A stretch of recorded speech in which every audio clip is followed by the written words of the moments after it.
Adiputra Official mempersembahkan. Inilah yang terjadi pada otak Anda ketika Anda direndahkan secara emosional.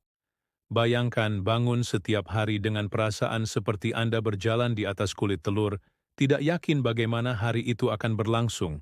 Mungkin Anda mempertanyakan nilai Anda, atau mengulangi kata-kata menyakitkan dalam pikiran Anda. Mencoba memahami bagaimana seseorang yang Anda sayangi bisa membuat Anda merasa begitu kecil. Jika ini kedengarannya familiar, Anda tidak sendirian. Penyerangan emosional adalah predator licik yang sering menyusup ke dalam hidup kita dengan menyamar sebagai cinta atau perhatian. Tetapi yang tidak disadari oleh banyak orang adalah seberapa besar pengaruhnya terhadap kehidupan kita. Otak benar-benar mengubah cara Anda berpikir, merasakan dan memandang dunia yang Anda lihat.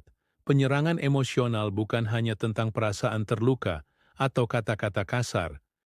Itu adalah serangan sistematis terhadap harga diri Anda yang dirancang untuk mengendalikan dan memanipulasi Anda dengan mengingat hal itu.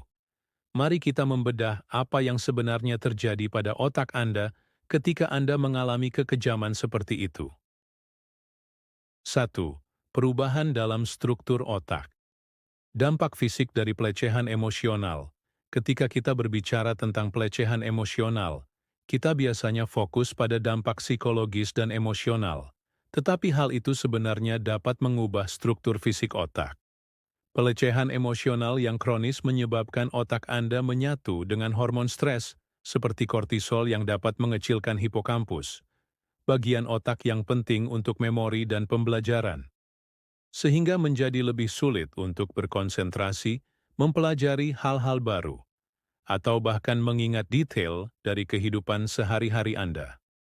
Korteks prefrontal yang membantu Anda membuat keputusan dan mengendalikan impuls juga dapat terpengaruh jika Anda pernah merasa terjebak dalam siklus pengambilan keputusan yang buruk, atau mendapati diri Anda tidak mampu melepaskan diri dari pola-pola destruktif.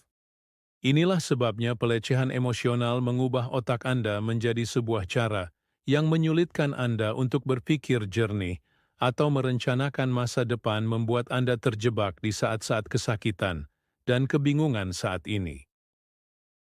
2. Amigdala yang terlalu aktif.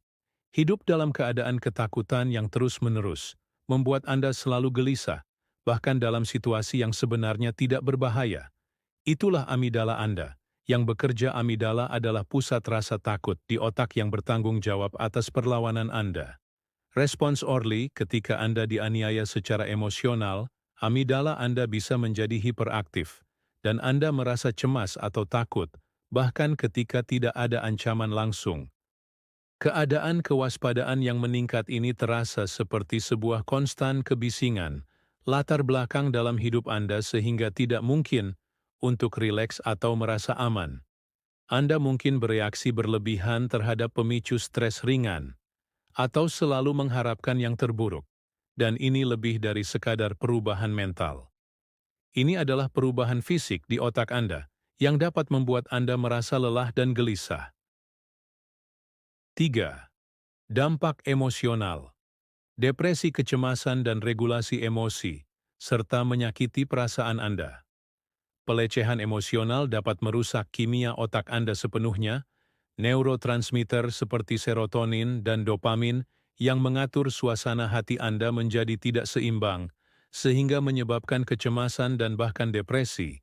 Akibatnya sulit untuk merasa bahagia atau termotivasi. Dan tugas-tugas kecil menjadi lebih membebani, karena bagian otak Anda yang membantu mengatur emosi Anda, korteks prefrontal, mungkin tidak berfungsi sebaik mungkin. Jika Anda mengalami perubahan suasana hati yang intens, di mana Anda merasa baik-baik saja pada 1 menit dan hancur pada menit berikutnya, hal ini juga dapat membuat Anda merasa sangat tertekan. Sulit untuk mengelola stres, itulah sebabnya Anda merasa emosi Anda tidak terkendali. 4. Disonansi kognitif. Ketika pikiran Anda tidak dapat mendamaikan rasa sakit. Disonansi kognitif adalah istilah yang bagus untuk konflik mental yang muncul ketika Anda menganut dua keyakinan yang bertentangan pada saat yang sama. Saat berada dalam hubungan yang penuh kekerasan, hal ini terjadi saat Anda mencoba mendamaikan cinta atau keterikatan yang Anda rasakan terhadap pelaku kekerasan dengan rasa sakit yang ditimbulkannya pada Anda. Otak Anda tidak menyukai konflik semacam ini, sehingga ia mencoba menyelesaikannya dengan merasionalisasi pelecehan tersebut.